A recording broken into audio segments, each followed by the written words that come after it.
Olá, aqui é a Helga do canal Desde Espanha. Antes de apresentar o que eu trago hoje, peço que você se inscreva no Telegram, t.me/Desde Espanha, com 2 S, Desde Espanha, NH.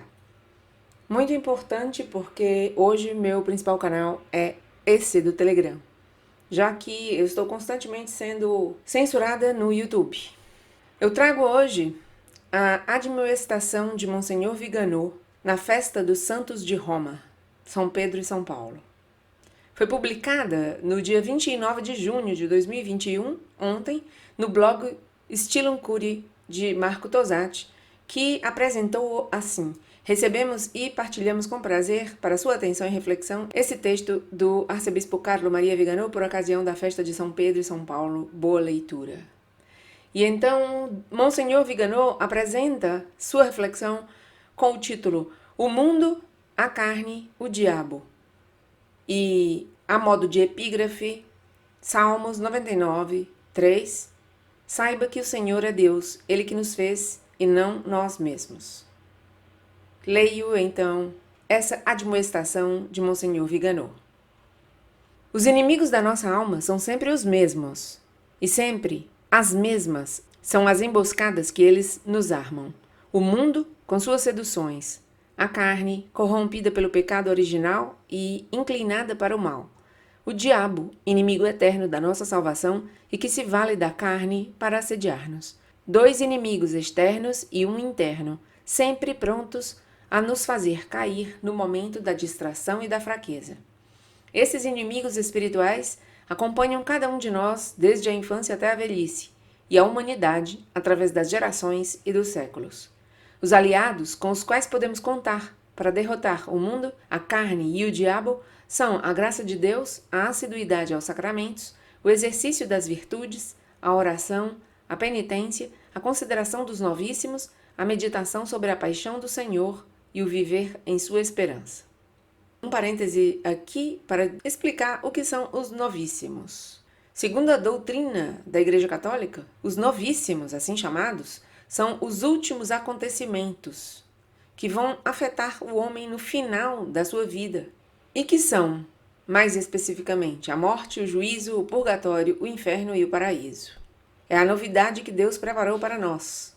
O novo céu, a nova terra, a nova Jerusalém, e aparecem principalmente nas passagens bíblicas de Isaías e do Apocalipse. Então, Monsenhor diz aqui que estes, os novíssimos, são aliados também, junto com outros, para derrotar o mundo, a carne e o diabo. Nesta época rebelde e descristianizada, na qual a sociedade não apenas não nos ajuda na busca de nosso objetivo final, mas faz todo o possível para nos distanciar dela, a autoridade civil nos obriga a seguir o mundo, a satisfazer os desejos da carne e a servir o inimigo do gênero humano. Uma autoridade perversa e pervertida que falhou em seu dever de guiar e governar o corpo social para conduzir os indivíduos à salvação eterna. Pelo contrário, que nega a salvação eterna, rejeita seu autor divino e adora seu adversário. Não é, portanto, de se admirar que esta modernidade apóstata, na qual a arbitrariedade é a norma e o vício o modelo a seguir, queira apagar cada traço de Deus e do bem na sociedade e nos indivíduos, fazendo um pacto infernal com o mundo, a carne e o diabo. Isso é o que vemos acontecer na descarada promoção da sodomia, da perversão e do vício, em todas as suas formas mais abjetas, e no escárnio, na deslegitimação e na condenação da pureza, da retidão e da virtude. Mas se nossa luta cotidiana contra os nossos inimigos hoje deve incluir um esforço titânico para lutar também contra o Estado, que devemos considerar nosso amigo, mas que, em vez disso, procura nos corromper desde nossa infância, é doloroso e trágico ver que outros traidores e mercenários estão se juntando a esse assédio. Pastores maus que abusam de sua sagrada autoridade recebida de nosso Senhor para nos empurrar para a condenação, convencendo-nos de que aquilo que até ontem era considerado pecaminoso e indigno daqueles que foram redimidos pelo sangue de Cristo, hoje se tornou lícito e bom. O espírito mundano, a subserviência, a concupiscência e, o que é mais grave, a renúncia a lutar contra o maligno, contagiaram grande parte da hierarquia da Igreja Católica, desde seu cume, tornando-a inimiga de Deus, de sua lei e de nossa alma. Como aconteceu com a autoridade civil, também a autoridade religiosa abdicou de seu papel, negando o propósito para o qual foi querida pela providência divina. A novidade desta perversão da autoridade, que anuncia o choque epocal dos últimos tempos, reside precisamente na corrupção dos pastores e no fato de que os fiéis individuais, como um rebanho sem guia, se veem obrigados a resistir heroicamente a um ataque em várias frentes à cidadela, na qual são deixados sozinhos por seus líderes, que abrem suas portas e deixam entrar as hordas inimigas para nos exterminar. A discussão sobre o projeto da Lei Zan, Lei contra a Homofobia, a imposição da ideologia LGBTQ e a doutrinação da teoria de gênero na Itália seguem um plano de ação organizado a nível global que em muitas nações já foi realizado. Países nos quais, após 2 séculos de revoluções, a marca do catolicismo havia sobrevivido no tecido social, hoje estão completamente paganizados. As bandeiras arco-íris voam não só nos edifícios das instituições públicas, mas também nas fachadas das catedrais, nas sacadas das conferências episcopais e até mesmo dentro das igrejas. Em tempos recentes, mesmo há apenas 30 anos, poder-se-ia dizer que para apoiar uma minoria de pessoas desviadas pelo vício e defendê-las da discriminação, o Estado tinha que intervir com formas de proteção e garantias de sua liberdade.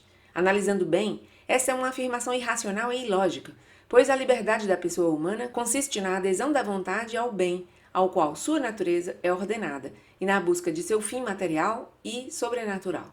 Mas no grande engano, para o qual o demônio sempre atraiu o homem, este aparente pretexto seduziu muitos. Parecia ser necessária coragem para reivindicar o direito ao vício e ao pecado contra a dureza impiedosa de uma maioria respeitável ainda ligada aos preceitos da religião. Reivindicava-se o orgulho de ser diferente em um mundo de iguais, de ter direito a um espaço de vício em um mundo virtuoso. Nesses anos, a Igreja ainda levantou, talvez com menos convicção, mas ainda fiel ao seu mandato divino, a voz do imutável magistério para condenar a legitimação de um comportamento intrinsecamente desordenado.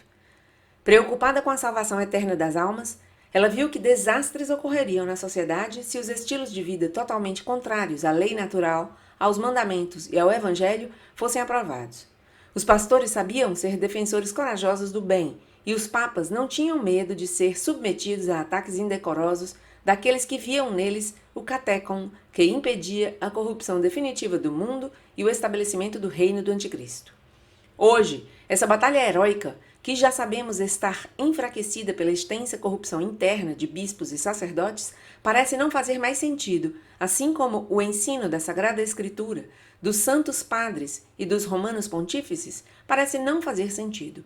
Aqueles que se sentam em Roma se cercaram de pessoas imorais que piscam o olho aos movimentos LGBTQ e hipocritamente simulam uma acolhida e uma inclusividade que traem sua escolha de campo e suas tendências pecaminosas. Não há mais coragem, não há mais fidelidade a Cristo e vão ao ponto de insinuar que, se Bergoglio foi capaz de modificar a doutrina sobre a pena capital, coisa inaudita e absolutamente impossível, ele certamente pode tornar lícita até mesmo a sodomia em nome de uma caridade que não tem nada de católico e que é repugnante à revelação divina. As procissões blasfemas que desfilam pelas ruas das capitais do mundo e que vêm para blasfemar e zombar do sacrifício de Nosso Senhor na Cidade Santa, consagrada pelo sangue de seus santos apóstolos Pedro e Paulo, são saudadas pelos mercenários da seita conciliar, que se cala diante das bênçãos sacrílegas dos casais homossexuais, mas condena como rígidos aqueles que querem permanecer fiéis aos ensinamentos do Salvador.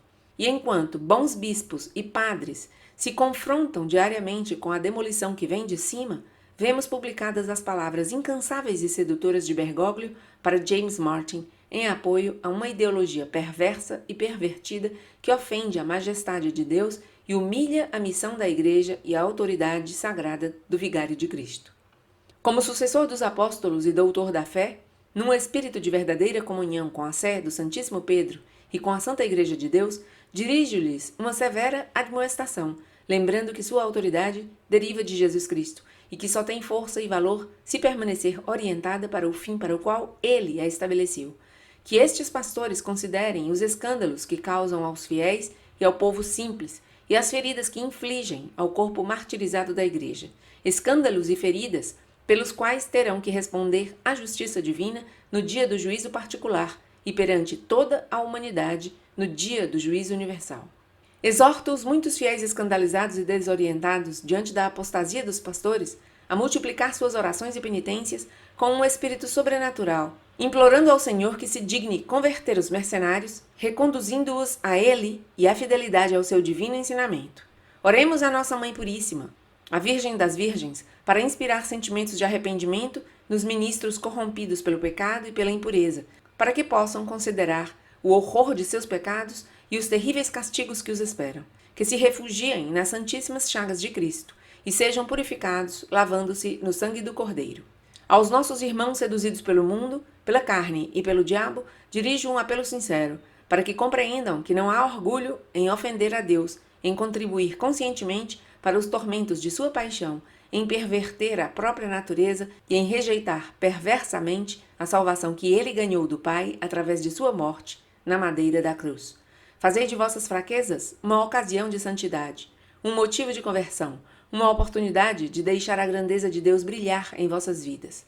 Não vos deixeis enganar por um inimigo que hoje parece entregar-vos aos vossos vícios com a única intenção de roubar vossas almas e condenar-vos pela eternidade. Senti-vos orgulhosos, sim, não de vossa escravidão ao pecado e à perversão, mas de ter sabido resistir às seduções da carne por amor a Jesus Cristo. Pensai em vossa alma imortal, pela qual o Senhor não hesitou em sofrer e morrer. Rezai, rezai a Maria Santíssima, para que interceda junto a seu Filho divino, dando-vos a graça de resistir, de lutar, de vencer. Oferecei ao Senhor vossos sofrimentos, vossos sacrifícios e vossos jejuns, para obter aquela liberdade do mal que o sedutor quer tirar de vós com o engano. Este será o vosso, o nosso verdadeiro orgulho. Assinado Carlo Maria Viganò, arcebispo, em 29 de junho de 2021, Santos Apóstolos Pedro e Paulo.